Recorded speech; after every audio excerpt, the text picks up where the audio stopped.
Bonjour chers amis, bonjour fidèles téléspectateurs du CAM10 et bienvenue à notre programme hebdomadaire Tous ensemble à la suite de Jésus. Comme vous le savez certainement, c'est un concept du père Landry Marie qui est prêtre exorciste, qui a fait ses études en Italie, en Côte d'Ivoire et de retour au Cameroun, il a choisi de sortir son peuple de l'obscurantisme. Et pour cela, il a donc conçu cette émission afin d'apporter un peu plus de lumière dans l'interprétation des évangiles et également pour permettre aux chrétiens ou alors aux croyants de faire le distinguo entre le vrai exorciste et celui qui s'autoproclame exorciste. Je vous invite donc à vous installer confortablement. Nous allons rentrer dans le vif du sujet dans quelques instants.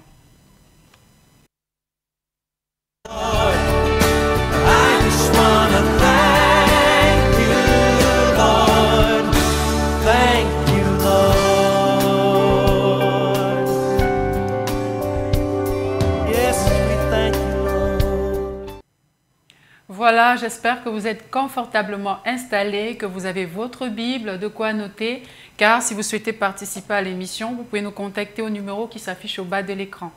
Comme je vous le disais d'entame, alors nous sommes en compagnie de notre consultant, le père Landry Marie, prêtre exorciste.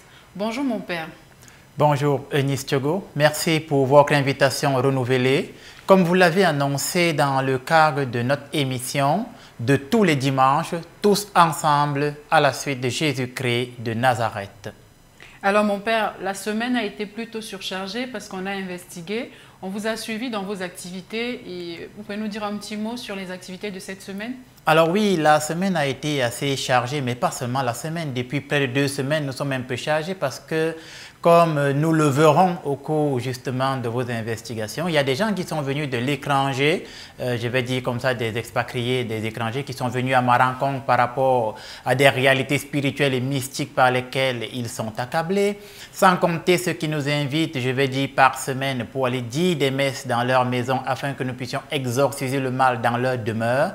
Et on n'oublie pas les différents rendez-vous de ceux qui prennent attache avec nous dans le cadre de ces ministères, qui viennent me trouver au bureau et je prends le temps d'écouter tout le monde pour essayer d'être présent pour un maximum de personnes. Alors oui, la semaine a été chargée, mais ce n'est pas parce qu'elle a été chargée que nous allons arrêter, bien au contraire. Nous continuerons l'œuvre de Dieu jusqu'à ce que nous n'ayons plus la force et que notre mission au nom de Jésus s'achève sur cette terre.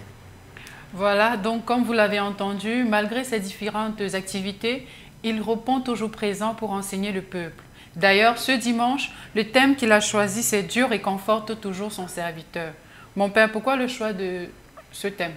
Alors, le choix de ce thème parce que, en écoutant de façon répétitive les uns et les autres, je réalise que lorsque les gens passent par des souffrances, par des difficultés grandes, quelquefois ils ont l'impression que Dieu les a oubliés. Et il y a une phrase qui revient souvent, c'est les gens me disent « Mon père, je prie, mais Dieu ne me parle pas, Dieu ne me dit rien, Dieu ne me montre aucun signe. » Alors en méditant dans l'extrait du livre des Actes des Apôtres, j'ai trouvé une réponse que je veux partager avec le peuple, afin que les uns et les autres qui passent par des souffrances prennent conscience que quelle que soit la souffrance par laquelle je passe, ma situation à l'instant T, Dieu trouve toujours le moyen de me réconforter et donc de vous réconforter, que ce soit par un texte biblique, un enseignement, un rêve, une vision ou par le conseil d'un ami ou alors un encadrement d'une parenté. Dieu trouve toujours le moyen de vous réconforter afin que vous sachiez que lui, Dieu, il n'est jamais loin de vous, car dans le livre d'Isaïe, chapitre 30, verset 15, il dit « C'est dans le silence et la confiance que sera votre force ». Voilà, comme vous venez de l'écouter à l'instant, ce dimanche, une fois de plus, le texte qui fera l'objet de notre étude sera les Actes des Apôtres au chapitre 18, du verset 5 au verset 11. Donc, pour nous enseigner sur le thème « Dieu réconforte son serviteur », nous allons donc écouter cet extrait et on se retrouve juste après pour les enseignements. Thank you, Lord. Thank you, Lord.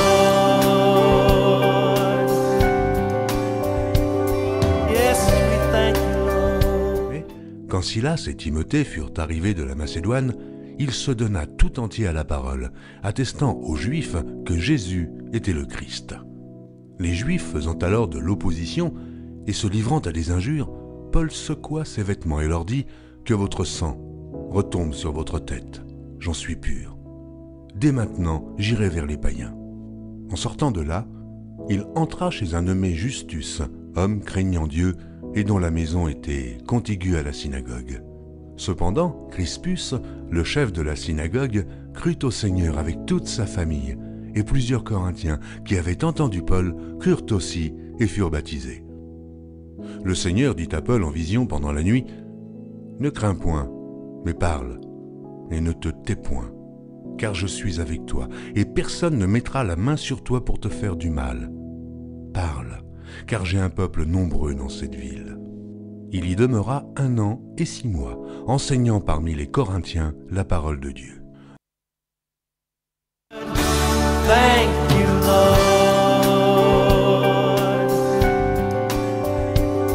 Yes, we thank you, Lord.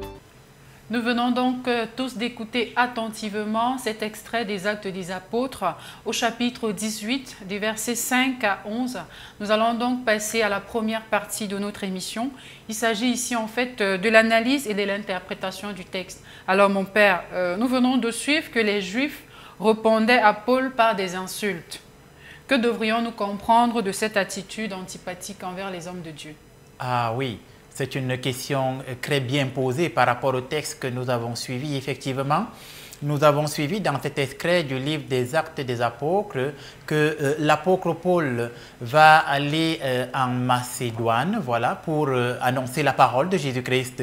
Et la première chose qu'il va faire quand il va commencer à annoncer la parole de Jésus-Christ, c'est le faire avec le zèle apostolique. Je pense que dans l'extrait de la lettre aux Éphésiens au chapitre 6, on retrouve les 6 âmes du chrétien. Et parmi les 6 âmes du chrétien, du croyant, il y a le zèle de l'annonce de la parole de Dieu qui symbolise les chaussures que le bon chrétien doit mettre. Donc Paul commence à annoncer la parole de Dieu là-bas en Macédoine et en Corinthe, on va dire ça comme ça, aux Corinthiens. Et vous l'avez dit donc, les Juifs, la première chose qu'ils vont faire, c'est lui répondre par des insultes. Et qu'est-ce qu'on doit comprendre? Vous avez posé la question. On doit retenir que chaque fois que je vais me prononcer en faveur de Dieu devant les hommes, la première chose que les hommes vont faire, c'est me rejeter. Pourquoi? Parce que dans l'évangile de Jean, Jésus est clair et qu'est-ce que Jésus dit? Jésus parle à ses disciples, à ses apôtres, il leur dit, le monde ne m'a pas connu, il ne peut pas vous connaître non plus. Et il leur dit, s'ils ont rejeté ainsi le bois frais, à plus forte raison le bois sec. Donc, vous vivrez des choses encore pires que moi. S'ils ont donc rejeté le Christ Jésus, s'ils ont rejeté le Messie, s'ils ont rejeté le Fils de Dieu, à plus forte raison, ceux qui sont à la suite du Fils de Dieu seront-ils rejetés chaque jour dans leurs activités, dans leur famille, au travail, en société? Car le monde n'a pas connu Jésus, alors le monde ne peut pas connaître les disciples de Jésus et ne peut pas accepter les apôtres de Jésus. Et je rappelle que le mot apôtre du grec apostolos signifie envoyé, et c'est Jésus qui a envoyé ses apôtres. Pourquoi? Pour annoncer la bonne nouvelle, pour annoncer la nouvelle de vérité, pour annoncer l'évangile du salut, les paroles de réconfort. Et voilà pourquoi les Juifs, d'un commun accord ou alors en grande majorité, vont rejeter l'enseignement de l'apôtre Paul par des insultes. Les insultes ici montrent très bien que, et chaque fois que vous allez vous prononcer en faveur de Dieu, la société va vous combattre avec la dernière énergie. Les insultes ici symbolisent l'agressivité de la société par rapport à votre croyance en Dieu le Père, le Fils et l'Esprit Saint. Voilà ce que je pouvais dire à ce sujet pour les téléspectateurs qui sont assis, mais nous allons continuer l'interprétation de notre texte. Donc, si vous avez vos Bibles, c'est l'occasion pour moi de vous demander de bien vous asseoir, d'ouvrir vos livres, comme on l'a dit tout à l'heure, au livre des Actes des Apôtres, chapitre 18, à partir du 5e jusqu'au 11e verset. Alors, nous voyons très bien que l'apôtre s'en va donc annoncer l'évangile aux Juifs. Non seulement ils vont répondre à l'évangile par des insultes, ils vont rejeter Paul de telle sorte que la Bible nous dit que Paul va donc déchirer ses vêtements. Et en déchirant ses vêtements, l'apôtre Paul leur dira, je ne serai pas responsable de ce qui vous arrivera. Mais en réalité, qu'est-ce qui leur arrivera? C'est la colère, le châtiment de Yahvé Dieu. Et le châtiment de Yahvé Dieu sera donc le fait que Dieu va se détourner de ceux qui n'écoutent pas ses apôtres, ses serviteurs. Dans Luc chapitre 10, verset 16, Jésus dit, « Celui qui vous écoute, m'écoute, et celui qui vous écoute, écoute celui qui m'a envoyé. » Donc, le peuple a le devoir d'écouter les apôtres de Jésus. Et si vous n'écoutez pas les apôtres de Jésus, c'est donc Jésus que vous n'écoutez pas. Et si vous n'écoutez pas Jésus, alors Yahvé Dieu va se détourner de vous parce qu'à ce moment, vous serez proclamé non-croyant.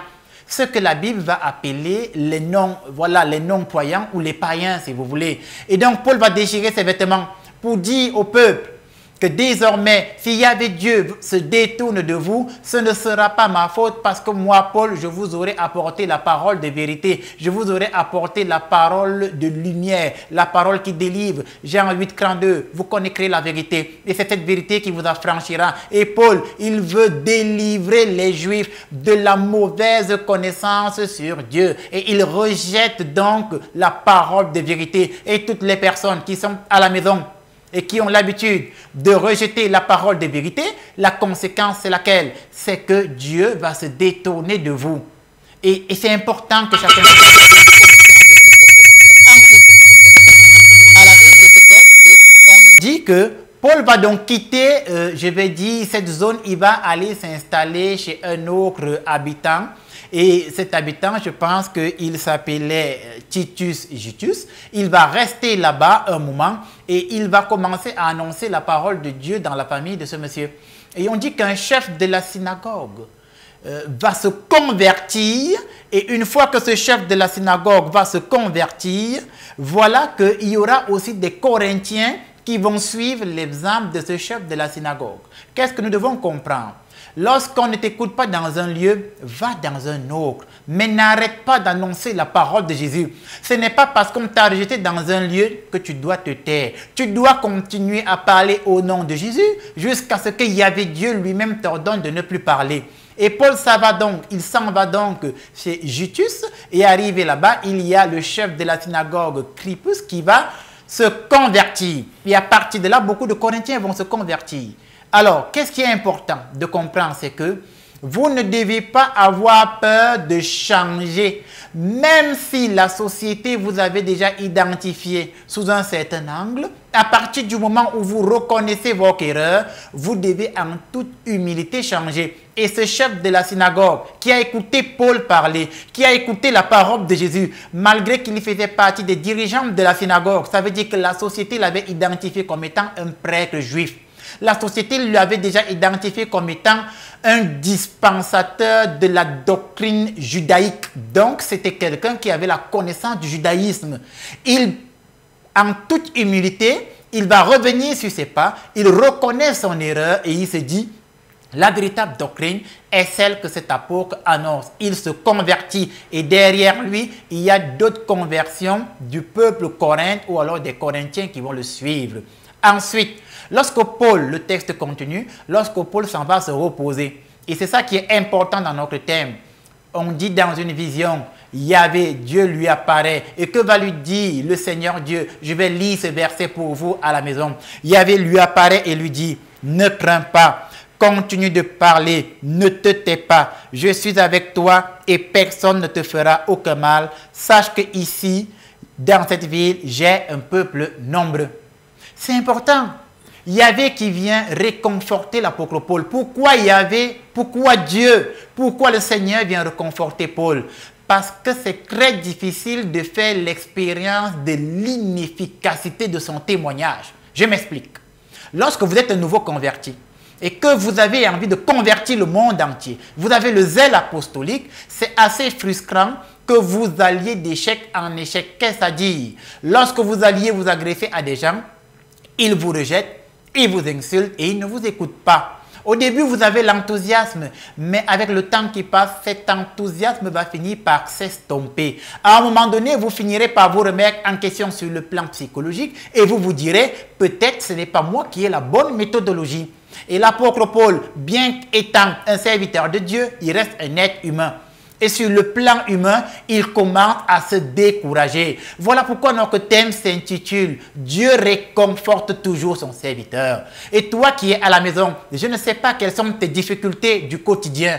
Peut-être tes difficultés sont liées à ton mari. Peut-être tes difficultés sont liées à ta compagne, à ta femme. Peut-être tes difficultés sont liées à tes enfants dont tu n'arrives pas à payer la pension. Peut-être tes difficultés sont-elles liées à ton travail. Ça fait des mois on ne t'a pas payé. Peut-être tes difficultés sont liées au fait que tu n'arrives pas à trouver un travail. Et depuis plus de 6 mois, tu es chômeur. Peut-être 1 an, tu es chômeur. Et tes difficultés sont grandes. Et aujourd'hui, Yahvé Dieu te dit, n'aie pas peur, continue de parler. Ça veut dire que même si je passe par de grandes difficultés, je ne dois pas me détourner de Jésus. Et ne pas me détourner de Jésus, c'est continuer à recevoir sa parole et à la dispenser. Car dans les évangiles, Jésus va dire, celui qui se prononcera pour moi devant les hommes, moi aussi je me prononcerai en sa faveur devant le Père. Et ce n'est pas parce que tu passes par des moments difficiles que tu dois arrêter de croire en Dieu. Et ce n'est pas parce que tu n'as pas un emploi que Dieu t'a abandonné. Ce n'est pas parce que tu as des difficultés dans ta vie de couple que le Seigneur ne va plus te bénir. Voilà pourquoi Yahvé Dieu apparaît à l'apôtre Paul. Parce que sur le plan humain, Paul commence à affaiblir et à se décourager. Et Yahvé Dieu vient lui redonner courage et lui dit, ne te tais pas. Et toi qui es à la maison, ne te tais pas, continue à dire la vérité, continue à rendre témoignage de Jésus-Christ de Nazareth. Je vous rappelle que dans le livre du Deutéronome chapitre 30 verset 15, Yahvé parle, il dit, voici je mets devant toi la vie et la mort, le bonheur et le malheur, choisis. Et le bon chrétien doit toujours choisir la vie, il doit choisir le bien. Et lorsque 9 personnes sur 10 vont choisir le mal, toi tu seras la seule personne à choisir le bien. Tu dois rendre témoignage du bien en tout temps et en tout lieu. Et si à cause de ton choix au nom de Jésus, on t'insulte, on te rejette, Yahvé Dieu enverra toujours ses anges te réconforter. Il enverra ses anges essuyer tes larmes parce que tu n'es pas seul, mon frère. Jésus est avec toi. Les anges de Yahvé Dieu sont avec toi. Et même si dans ton emploi, tu es celui qu'on écrase le plus à cause de ta foi, ce n'est pas grave. Yahvé Dieu veillera sur toi. Car dans ce verset, il dit à l'apôtre Paul, ne crains pas, on ne te fera aucun mal, mon frère, ma soeur. La société peut te rejeter, mais elle ne te fera aucun mal. La société peut dire du mal de toi, mais ils ne te feront aucun mal. Je voudrais prendre une parenthèse. Le bon chrétien, par exemple, n'a pas peur du sorcier. Je rappelle que dans Matthieu 14, 27, lorsque Jésus va rejoindre les apôtres, il leur dit, confiancez-moi, n'ayez pas peur.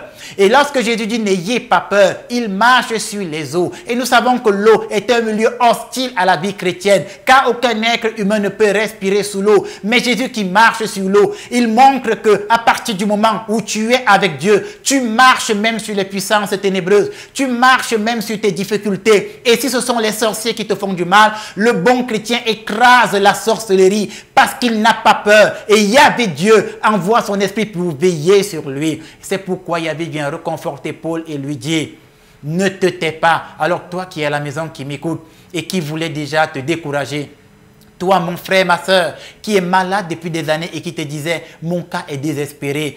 Toi, le papa qui n'arrive pas à payer les études à tes enfants, aujourd'hui j'ai une bonne nouvelle pour toi. Yahvé Dieu dit, n'aie pas peur, ne crains pas.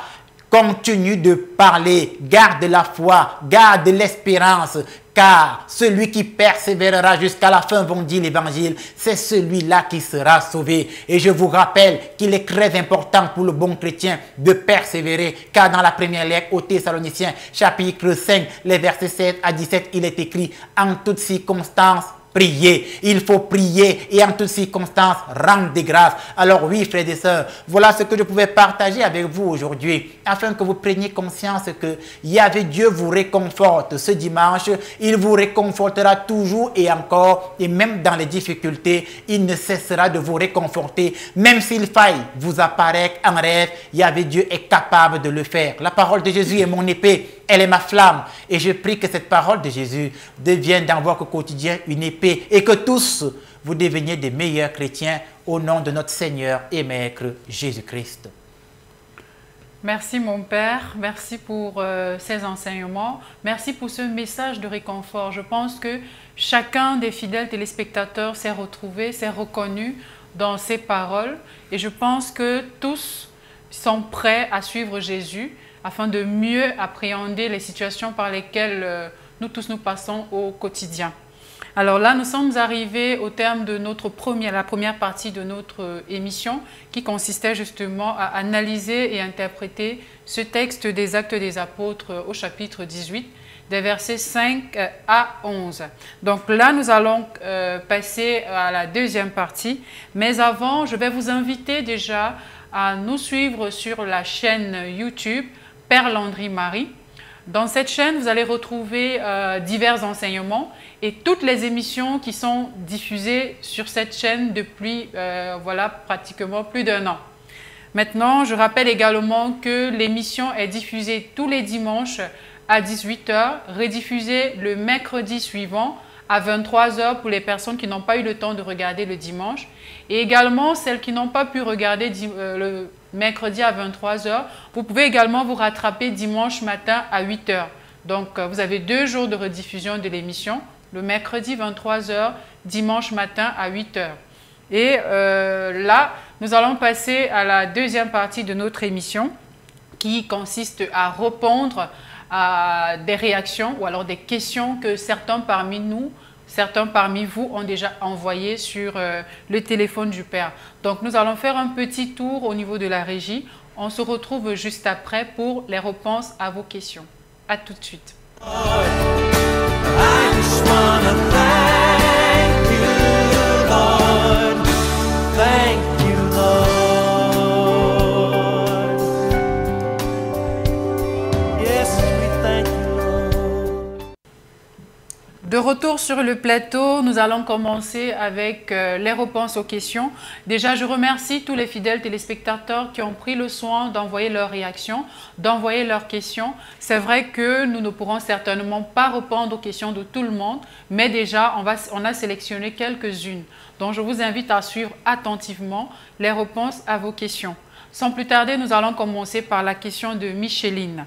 Mon père, Micheline dit, « Mon père, pourquoi l'apôtre Paul a-t-il secoué ses vêtements en quittant les Juifs ?» Alors, pourquoi est-ce que l'apôtre Paul, en quittant les Juifs, secoue ses vêtements? Pourquoi? Déjà, dans les évangiles synoptiques, c'est-à-dire les quelques évangiles reconnus par la Sainte Église, Jésus, quand il envoie ses apôtres en mission, il va leur dire « Allez annoncer la parole dans les villes, les villages. Là où on ne va pas vous recevoir, secouez là la poussière de vos pieds. » Donc, Paul est dans un schéma typiquement évangélique, je rappelle. C'est très important. C'est la preuve que déjà, c'est le même Esprit Saint qui a dirigé les premiers apôtres qui ont vu le Christ et que c'est le même Esprit Saint qui dirige Paul, qui lui n'a pas vécu avec Jésus, mais a reçu sa révélation sur le chemin de Damas. C'est le même Esprit Saint.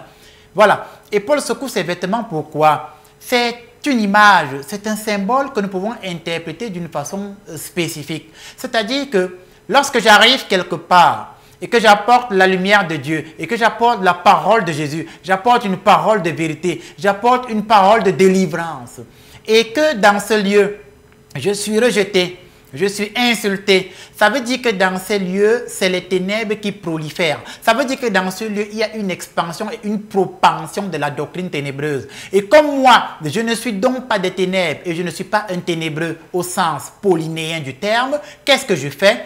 Il secoue ses vêtements pour dire que même le petit moment que j'ai passé au milieu de vous est un moment que je rejette. Ça veut dire que même si j'ai fait 1 heure de temps, 2 heures de temps, 3 heures de temps au milieu de vous, étant donné que vous avez rejeté la lumière sous toutes ses formes, même le temps que j'ai passé au milieu de vous, je rejette ce temps car je ne veux même pas qu'il y ait une once ténébreuse qui me suive dans mon quotidien. Donc Paul, en secouant ses vêtements, est en train de dire à ceux qui ont refusé la parole que je rejette tout ce qui vous appartient. Je rejette même votre poussière. Je rejette même l'air que vous respirez. Je rejette même, je vais dire, les particules, je vais dire comme ça, de ce milieu qui ont pu coller sur mon vêtement. C'est vrai que là, on peut entrer dans le prétère naturel, la métaphysique. Ça veut dire même les particules subatomiques, Paul ne veut pas. En d'autres termes, le bon chrétien rejette les ténèbres sous toutes leurs formes. Voilà pourquoi Paul secoue son vêtement, parce qu'il ne veut qu'il n'y ait rien qui rappelle les ténèbres, rien qui rappelle le péché qui reste collé à lui. Voilà pourquoi il a secoué son vêtement. Et je pense qu'en tant que chrétiens, nous avons le devoir, au sens de Paul, nous aussi, de secouer nos vêtements, c'est-à-dire de rejeter les ténèbres, quelle que soit la manière dont elles vont nous approcher ou elles vont se manifester dans notre quotidien et dans notre vie. D'accord, merci mon père pour la réponse à Micheline. Alors mon père, nous avons dans nos familles ou alors dans nos quartiers vécu certaines scènes où on retrouve par exemple un parent qui profère qui dit des paroles de malédiction à l'endroit de ses enfants. Est-ce que ces paroles peuvent vraiment atteindre la personne? Parce que là, c'est une question d'un chrétien, d'une chrétienne, Agnès, qui demande: mon père, est-ce qu'une parole de malédiction déclarée sur une personne peut l'atteindre? Sachant que c'est ce qu'on a au quotidien, peut-être une maman qui est fâchée et qui dit à son fils: tu ne seras rien dans la vie. Ouais. Tu tourneras toujours en rond, tu ne pourras jamais évoluer. Est-ce que ça peut atteindre la personne? Ah, c'est bien dommage. Parce que ce que vous dites est justement une réalité quotidienne indubitable dans beaucoup de familles et de foyers.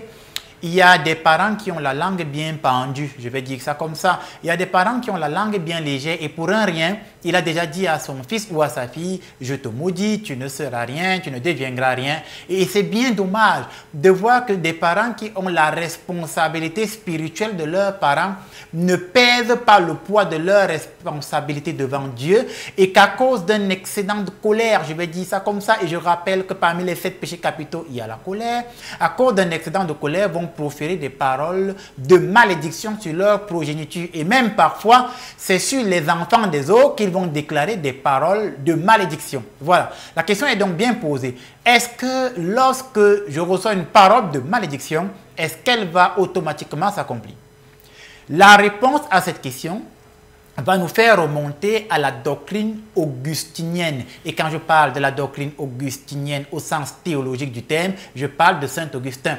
Et Saint Augustin, pour ceux qui ont fait un peu des études, c'est parmi les premiers grands intellectuels de l'Église. C'est le 4e siècle avant Jésus-Christ.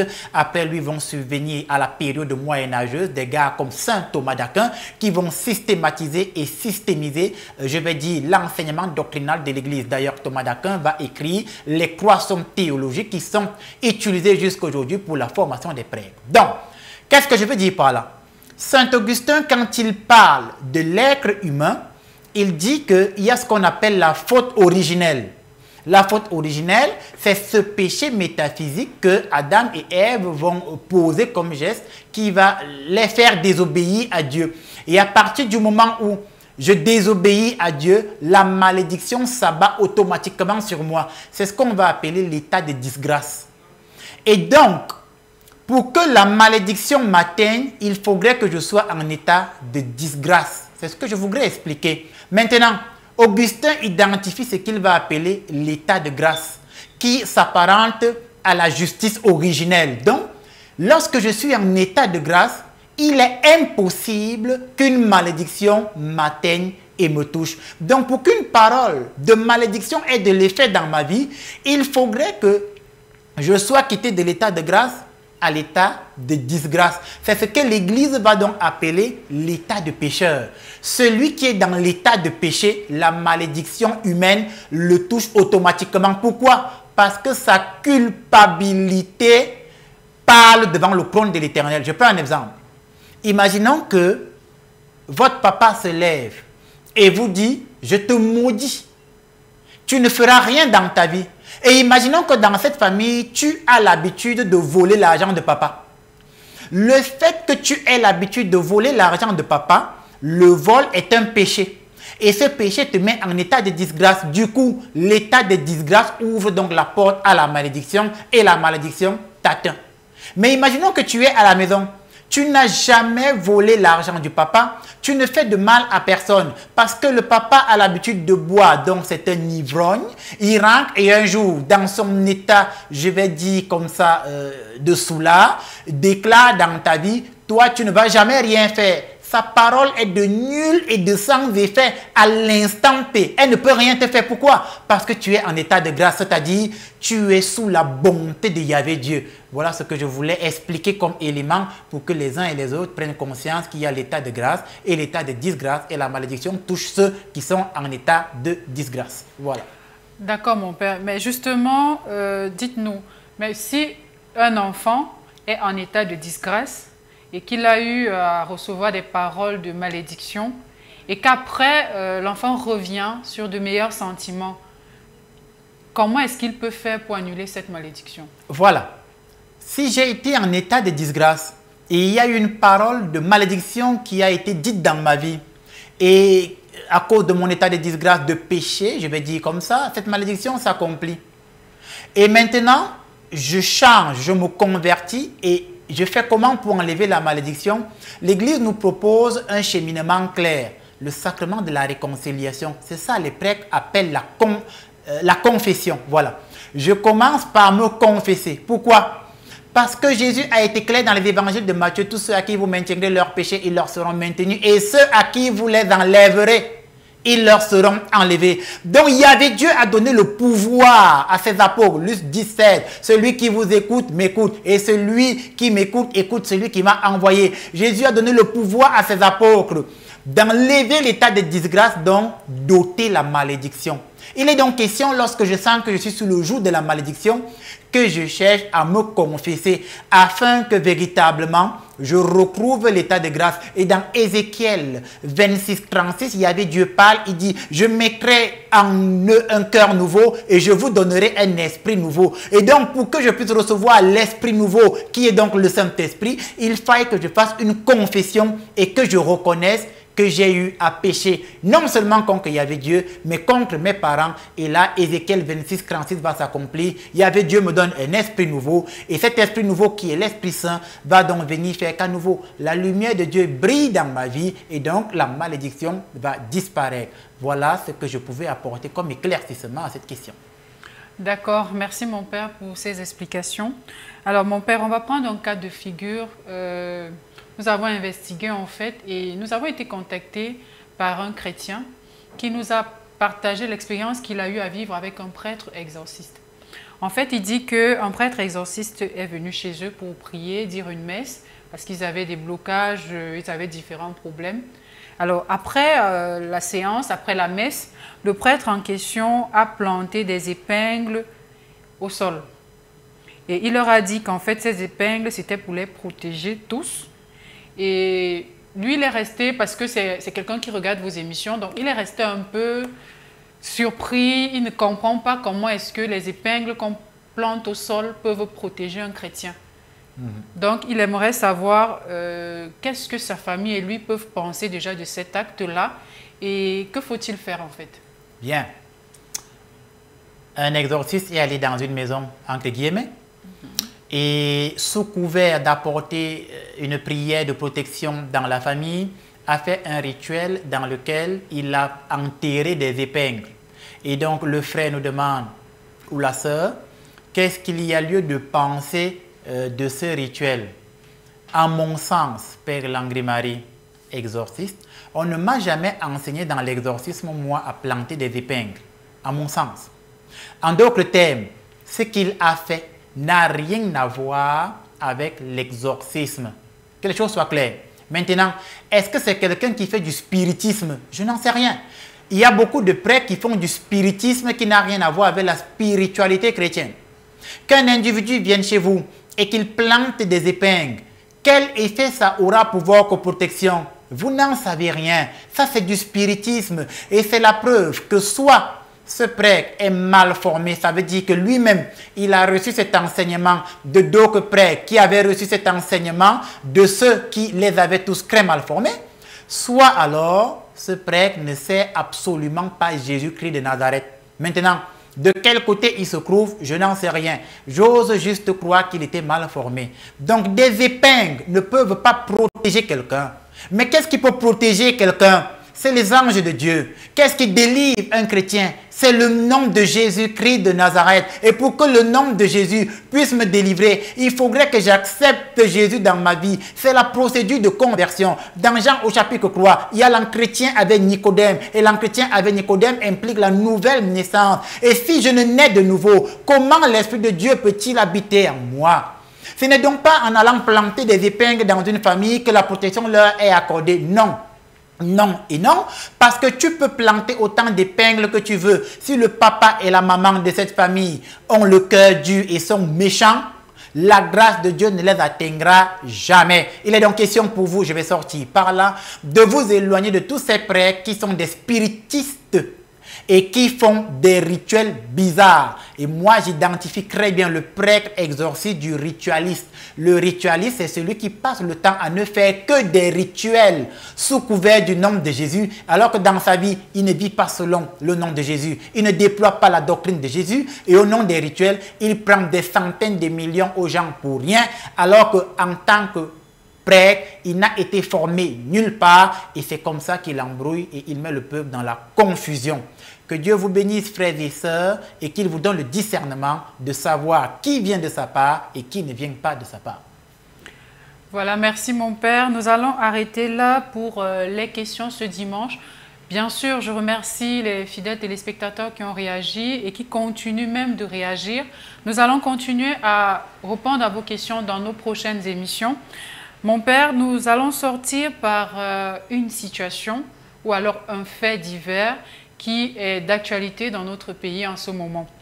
Donc, nous avons vu partout dans les réseaux sociaux, dans les médias, le cas d'un Camerounais, d'un homme, un monsieur, qui est accusé par une centaine de jeunes, hommes et femmes, d'avoir abusé d'eux, d'avoir fait des pratiques inhumaines, en fait, inhumaines. Donc, mon père, nous allons vous poser la question parce que, sachant que vous avez fait des études en psychanalyse, la première question est celle de savoir, au cas où les faits sont avérés vrais, est-ce qu'un être humain doué de tous ses sens peut vraiment infliger autant d'horreur?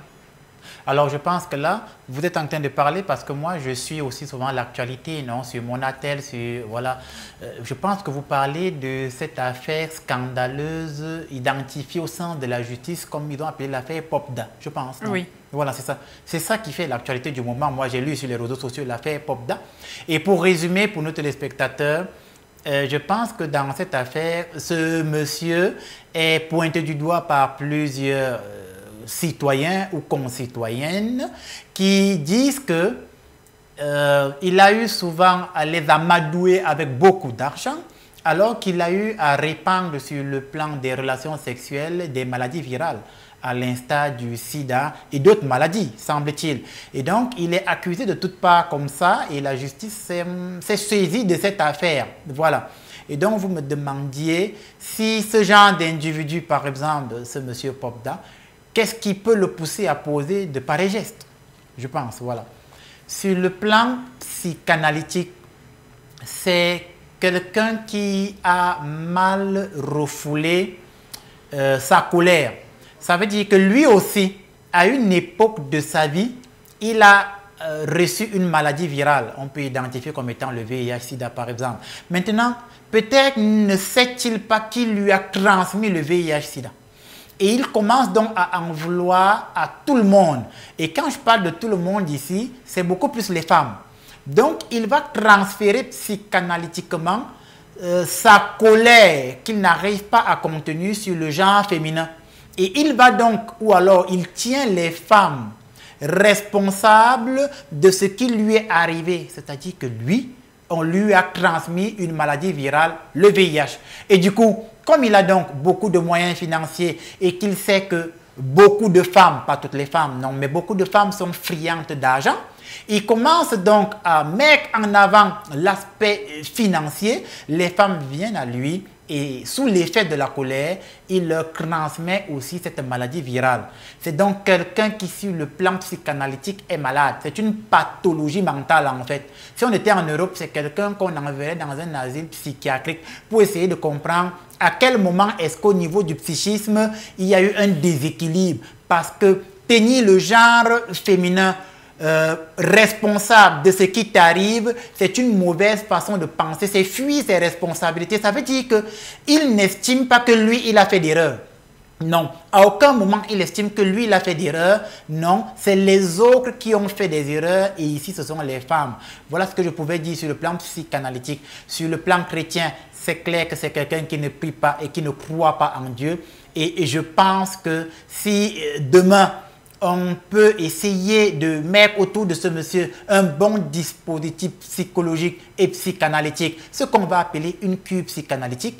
Peut-être on essaiera de lui faire entendre raison et peut-être demain il reconnaîtra ses torts et qui sait, on aura peut-être gagné un citoyen. Parce que Aristote disait encore, la loi éduque. La loi n'est pas seulement au sens répréhensif. La loi n'est pas seulement là pour écraser, elle est aussi là pour éduquer. Mais pour qu'elle t'éduque, il faudrait que le plan psychanalytique ne soit pas mis de côté. Maintenant, quant à ce qui est d'acquiescer ou de rejeter l'acte qu'il a posé, c'est clair que moi, en tant que prêtre et chrétien, je rejette et je condamne fortement ce qu'il a eu à faire. Et je pense et je crois que si la justice doit sévir, qu'elle sévit en fonction de la réglementation en vigueur. Voilà ce que j'avais à dire à ce sujet. Merci mon père pour votre rapport sur ce sujet qui est d'actualité au Cameroun. Alors nous allons passer à la troisième partie de notre émission. Donc comme je vous l'ai annoncé au tout début de notre échange, de notre émission, nous avons suivi le père au courant de la semaine et nous avons partagé certaines activités avec lui. Nous avons donc décidé justement de partager également avec nos fidèles téléspectateurs, donc ceux qui ont l'habitude de nous regarder de partout dans le monde, à l'étranger, en Afrique de l'Ouest, Afrique centrale. Nous avons décidé de partager ici avec vous cette expérience une fois de plus avec le Père Landry Marie dans ses activités. Donc là, vous allez vivre un reportage qui sera suivi justement des témoignages des chrétiens qui sont en suivi avec le Père Landry depuis quelque temps déjà. Donc nous allons faire un petit tour à la régie, on va écouter ce reportage et on se retrouve juste après. Thank you, Lord. Yes, we thank you, Lord. Nous sommes à nouveau dans la ville de Yaoundé, plus précisément au quartier Toudi, non loin de l'abattoir. Le père Landry Marie, prêtre exorciste accompagné de quelques membres de son équipe, se rend chez Dame Nadège Ndongo. Objectif, célébrer une messe et bénir la maison afin que ses occupants puissent y retrouver la paix.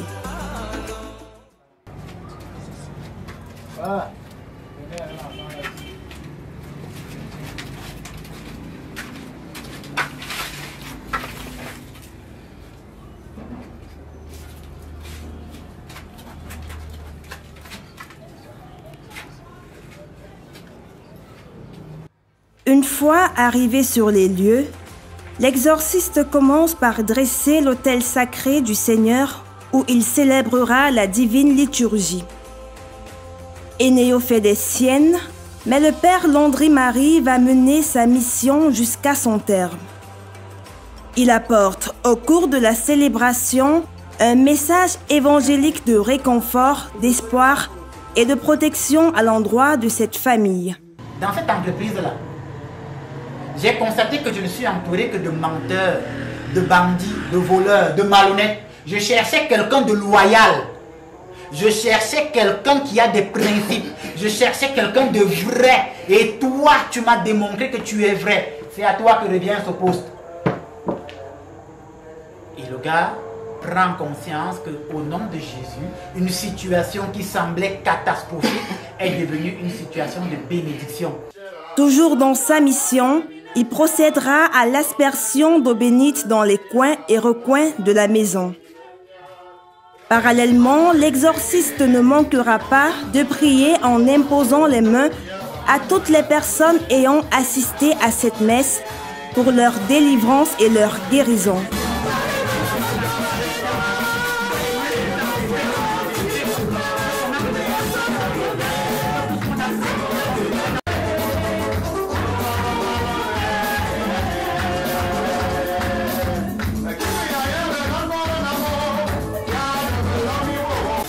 La prière va s'achever dans un sentiment de tranquillité et de paix. Aussitôt, certains ressentent le besoin de rendre témoignage.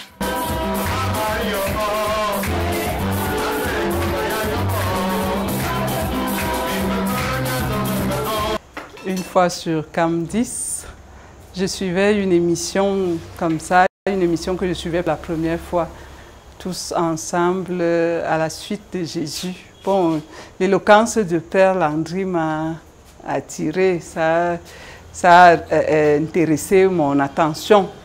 Donc j'ai commencé à suivre et puis sa prédication m'a touchée. Je suis entrée en contact, j'ai relevé le numéro qui s'affichait au bas de l'écran, je l'ai contacté au travers de son assistante et tout de suite on m'a donné rendez-vous. La semaine qui suivait, j'étais vraiment au creux de la vague. Je ne croyais plus en rien, rien du tout. Je priais juste pour prier, pour ne pas perdre la routine, mais vraiment sans beaucoup de foi, oui, parce que je ne croyais plus en rien. Alors mes premières rencontres avec Père Landry Marie m'ont réconforté. Ce que j'ai trouvé d'abord en lui, c'est ce réconfort-là. Tout d'un coup, on avait l'impression qu'on avait rencontré Jésus parce que l'accueil est là, l'écoute est là. C'est ça qui nous manque surtout. On a envie de parler et puis bon, on ne peut pas s'exprimer. Alors il y a cette écoute qui est en lui, qui est particulière. Et puis après, il y a le suivi. Parce qu'il ne te lâche pas d'une seconde, il demande des nouvelles chaque semaine. Même si on ne va pas à la prière, il demande des nouvelles et il nous suit. Donc vraiment, j'ai trouvé dans ce ministère ce que je recherchais, le suivi, l'accompagnement. Je voulais faire un témoignage sur le Père Landry, en fait. J'ai marié un Sénégalais il y a 7 ans, il y a plusieurs années. En fait, depuis toutes ces années, en fait, il a fait que de vouloir me tuer. En fait, il a essayé avec toute sa famille en fait, de me tuer. J'ai fui le Sénégal parce que je ne voulais pas mourir. J'ai connu l'enfer et toute sa famille, en fait, depuis le début, ont été voir des marabouts, soi-disant pour que je tombe enceinte, pour que j'aie un travail, pour que je sois heureuse. J'ai quitté le Sénégal parce que je voulais divorcer. J'ai fui. J'ai passé par la pouponnière, par une pouponnière, parce qu'en fait, je voulais créer un orphelinat. Et j'ai en fait, j'ai quitté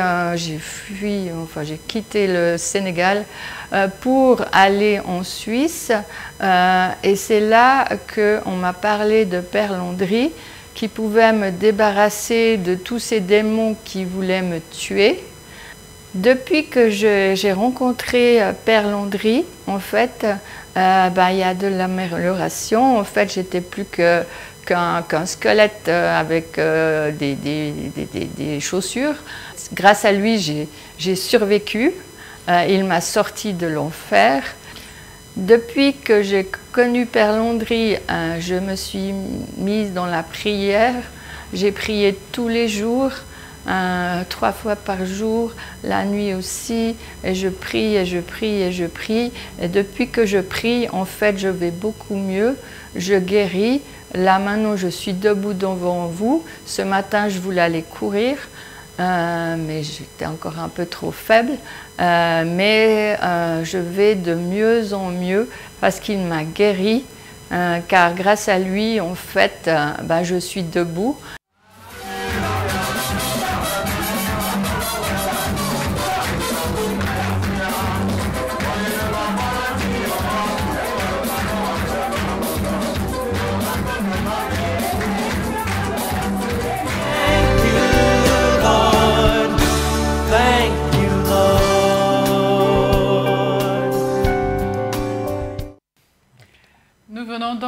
de partager avec vous, fidèles téléspectateurs, ce reportage qui montre le Père Landry Marie en œuvre dans son ministère. Alors mon père, après avoir vu ce reportage, les chrétiens aimeraient certainement savoir de quoi il est question. On vous a vu prier dans une maison, faire, je ne sais pas, des tours avec l'encens, asperger de l'eau bénite. Est-ce que vous pouvez nous dire exactement en quoi consistait cette prière? Oui, alors cette dame, non, on va dire comme ça, Nadège, je pense, hein, nous a contactés parce que déjà elle avait des difficultés, je ne vais pas entrer dans les détails, mais par rapport à la divine liturgie que je suis allé célébrer chez elle, c'est parce qu'elle veut ancrer dans sa maison. Parce que ça faisait un moment que face à certaines difficultés, elle avait dû abandonner sa propre maison depuis quelques années déjà. Et elle voulait ancrer à nouveau dans sa maison. Donc je suis allé pour bénir la maison, pour qu'elle puisse achever les travaux de restauration et qu'elle ancre dans cette maison. Et comme ça faisait longtemps qu'elle n'y avait pas été, vous savez, les Saintes Écritures nous enseignent que lorsqu'on chasse un mauvais esprit, il va rester dans les lieux arides. Et les lieux arides sont parfois les maisons abandonnées, le désert, les grottes, parfois ça peut être des chaussures abandonnées, ainsi de suite, les forêts. Donc, comme c'était une maison dans laquelle la vie n'était plus manifestée, il fallait arriver là-bas et prier pour intimer à toute présence impure et succube de s'éloigner. Voilà pourquoi vous avez constaté que j'ai brûlé de l'encens, nous avons brûlé de l'encens pour sanctifier les lieux. Nous avons aspergé de l'eau bénite, de l'eau exorcisée, parce qu'une fois que l'eau est bénite et exorcisée, elle symbolise et rappelle le sang de Jésus, afin que les murs de la maison, les portes de la maison, la toiture de la maison soient placés sous la protection du précieux sang de Jésus-Christ et qu'aucun sorcier, aucune sorcière, aucun esprit impur, succube, ténébré, malsain ne puisse demeurer encore dans cette maison. Voilà pourquoi nous avons célébré cette divine liturgie malgré qu'il y ait eu des difficultés. Nous y sommes allés, nous avons prié avec elle et aujourd'hui je pense qu'elle rend ce témoignage parce qu'elle est contente du fait que nous l'avons assistée selon la volonté de Yahvé Dieu. D'accord, merci mon père pour cet éclairci que vous avez apporté. Je pense que les téléspectateurs comprennent déjà le contexte dans lequel a eu lieu cette prière. Maintenant, dans les témoignages, mon père, nous avons remarqué le témoignage d'une étrangère, d'une européenne, je crois Nicole, et elle dit qu'elle est venue en Suisse, en fait elle vient de la Suisse pour venir à la rencontre du père au Cameroun. Donc elle a pris un billet d'avion, elle est venue vers vous. Est-ce que vous pouvez un peu nous expliquer comment est-ce que cela est possible? Oui, c'est possible parce qu'évidemment, il me semble que la chaîne Cam10 Télévision est sur le satellite et Cam10 est regardée un peu partout dans le monde. Donc, il y a des gens qui nous suivent du côté de la Suisse et ces gens qui nous suivent, qui parfois m'appellent pour aller les aider, ont donc eu, je vais dire, pitié de Nicole, justement. Et lui ont dit, nous on connaît le Père Landry, il est déjà venu ici en Suisse, nous l'avons déplacé, il est venu prier, il nous a aidés, il a exorcisé le mal dans notre vie. Nous avons trouvé la délivrance, la guérison. Ils ont dit à Nicole, par rapport à tes difficultés, il serait préférable d'entrer en contact avec le Père. Et comme en ce moment je suis au Cameroun, j'ai demandé qu'elle vienne. Je rappelle que Nicole a été, je ne vais pas dire arnaqué, mais a été dans un très mauvais mariage. Un frère d'Afrique de l'Ouest, voilà, elle a dit que c'est le Sénégal, mais moi j'ai rien contre le Sénégal, que les choses soient claires. Mais elle a dit que c'est un frère d'Afrique de l'Ouest avec qui elle était mariée et durant ces années de mariage, près de 5 ans, elle a vécu beaucoup de difficultés, on l'a arnaqué, on l'a amené voir des marabouts, des féticheurs, des praticiens, des chiromanciens. Et toutes ces choses ont fait que finalement, lorsque Nicole est arrivée au Cameroun, elle était dans un état grave. On l'a même amenée à faire des pactes bizarres avec les sacrifices des animaux et tout ça là, avec les esprits de l'eau et de la forêt, des esprits de mort. Donc quand elle est venue, nous avons commencé le suivi et selon ce que l'Esprit du Seigneur m'a permis de voir et d'entrevoir, nous avons exorcisé le mal autant que faire se peut. Et voilà pourquoi aujourd'hui elle rend témoignage. Donc c'est Nicole, c'est une des femmes que je suis spirituellement et nous continuerons à l'aider. Je voudrais également dire à tous ceux qui nous écoutent, n'ayez pas peur. Si vous pensez que le serviteur de Dieu que je suis peut vous aider, si vous faites signe, on vous écoutera et au nom de Jésus, nous verrons ce qu'il y a lieu de faire. Beaucoup de courage à toi Nicole et que Dieu te bénisse. Merci mon père pour toutes ces explications. Merci d'avoir répondu une fois de plus présent ce dimanche. Merci d'avoir accordé du temps, d'avoir pris assez de temps même pour enseigner le peuple afin de les sortir de l'obscurantisme.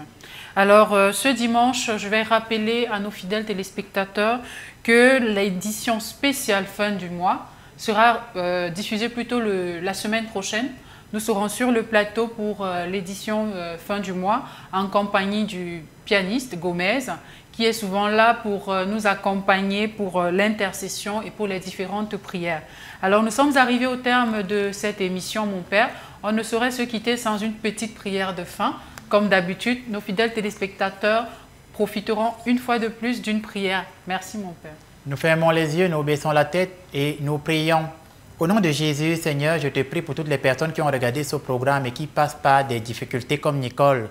Toutes ces femmes qui ont été dans des mariages où elles ont été arnaquées, où on a essayé de leur faire du mal, de les tuer, de les enterrer. Que par la puissance du Saint-Esprit et par le nom de Jésus, toute influence des hommes ténébreux dans votre vie soit brisée au nom puissant de Jésus-Christ. Seigneur, je prie pour toutes les femmes qui veulent ancrer dans leur maison, comme notre sœur Nadège, et ont besoin de l'assistance de ton Esprit Saint, que véritablement, lorsque vous allez entrer dans votre maison, que la bénédiction de Dieu vous accompagne et que les esprits impurs, succubes, reculent au nom de Jésus-Christ. Seigneur, enfin, je prie pour toutes les personnes qui ont regardé ce programme et qui ont des maladies incurables dans leurs mains, leurs pieds et leur chair. Que par le nom de Jésus-Christ que j'annonce et que je proclame que l'esprit de maladie qui vous accablait sorte de vous au nom du Père, du Fils et du Saint-Esprit. Tout cela, c'est à toi, Jésus, que nous l'avons demandé. Toi, Jésus, notre ami, toi, Jésus, notre frère, toi, Jésus, Dieu, aujourd'hui et à jamais. Amen. Merci pour votre attention, fidèles téléspectateurs. Merci au Père d'avoir répondu présent.